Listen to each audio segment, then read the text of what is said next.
نحمده ونصلي على رسوله الكريم أما بعد فأعوذ بالله من الشيطان الرجيم بسم الله الرحمن الرحيم إن الله وملائكته يصلون على النبي يا أيها الذين آمنوا صلوا عليه وسلموا تسليما. میرے معزز سامعین السلام علیکم ورحمۃ اللہ وبرکاتہ. آج میں آپ کو ایسے وظیفے کے بارے میں بتاؤں گی، اگر آپ یہ وظیفہ کریں تو اللہ تعالیٰ آپ کے رزق میں بے پناہ اضافہ فرما دے گا، اور ان پر عمل کرنے سے کچھ ہی دنوں کے اندر آپ اپنے رزق میں اس کی برکت خود دیکھ لیں گے. ان وظائف کو اپنی روزمرہ زندگی میں شامل کر لیں گے. اگر آپ نے ابھی تک ہمارا چینل سبسکرائب نہیں کیا تو آپ سے ریکویسٹ ہے کہ ہمارے چینل کو سبسکرائب کریں تاکہ آنے والی انفارمیٹیو ویڈیو آپ تک پہنچ سکے. اب ہم آتے ہیں اپنے مین ٹاپک کی طرف. میں آپ کو آج یہ وظیفہ بتاؤں گی. وہ وظیفہ قرآن مجید کی ایک چھوٹی سی سورت ہے جس کا نام سورت کوثر ہے. سورت کوثر کے بے شمار فضائل اور برکات ہیں. سورت کوثر کے پڑھنے سے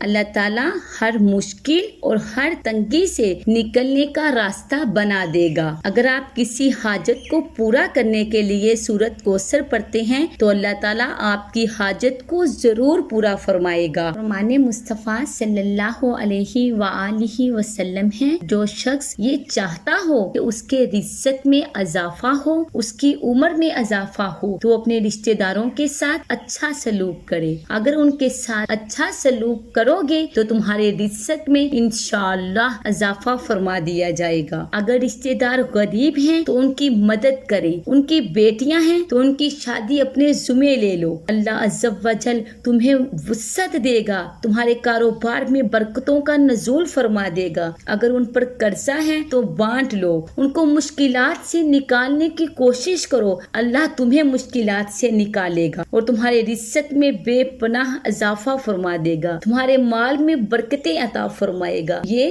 بہترین صدقہ ہے جو اپنے غریب رشتہ دار کو دیا جائے. یہ صدقہ ہر صورت میں قبول ہی قبول ہے. بیان کیا گیا ہے کہ اگر تمہارا رزق کم ہونے لگے تو صدقہ کر کے اپنے رب سے کاروبار کر لو. یہ تمہارے رب کا وعدہ ہے اور اللہ کے وعدے کبھی جھوٹے نہیں ہو سکتے. رزق میں برکت کے لیے ایک بہت بڑا ذریعہ نکاح ہے. اگر تم نکاح کرو گے، تم فقیر ہو تو وہ تمہیں غنی کر دے گا. لوگ کہتے ہیں کہ بچہ اپنے پاؤں پہ کھڑا ہو تو پھر نکاح کریں گے. اللہ فرماتا ہے تم نکاح کرو، ہم پاؤں پہ کھڑا کر دیں گے. سبحان اللہ. ہمارا فلسفہ اپنا ہے، اس کا حکم اپنا ہے. ہم کہتے ہیں کہ یہ اپنے لیے نہیں کماتا، اس کو کہاں سے کھلائے گا؟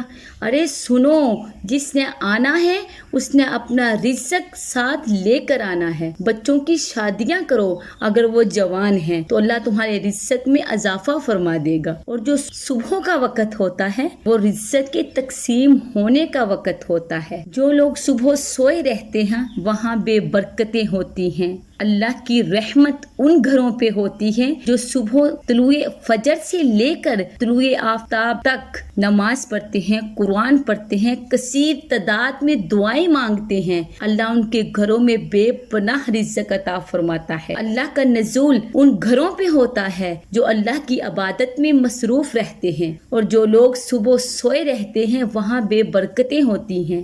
آپ سے درخواست ہے کہ اپنی بیوی بچوں کو طلوع فجر سے لے کر طلوع آفتاب تک سونے نہ دیں، کیونکہ اس وقت رزق کے تقسیم ہونے کے لمحے ہوتے ہیں. اللہ رزق عطا فرما رہا ہوتا ہے. اگر ہم اس وقت اللہ سے دعائیں مانگیں گے تو اللہ کی رحمتوں کا نزول ہم پہ ضرور ہوگا انشاءاللہ.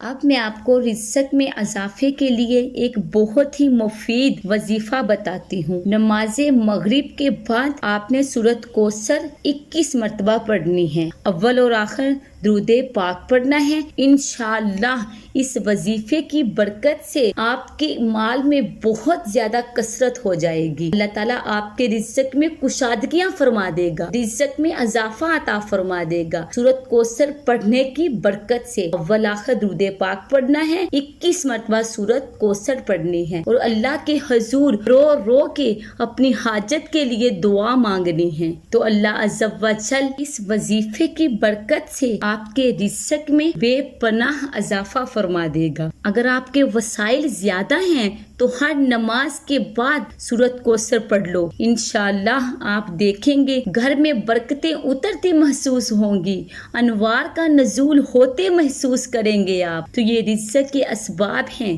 اگر ہم ان کو اختیار کر لیں گے نا تو اللہ کی خاص رحمتوں کے ہم حقدار ہو جائیں گے۔ اللہ عز و جل سے میری دعا ہے کہ اللہ ہمیں اپنے مقبول بندوں میں شامل فرما لے اور ہم پہ اپنی رحمتوں کا نزول فرما دے۔ آمین بجاہ النبی ثم آمین۔ وما علینا الا البلاغ المبین۔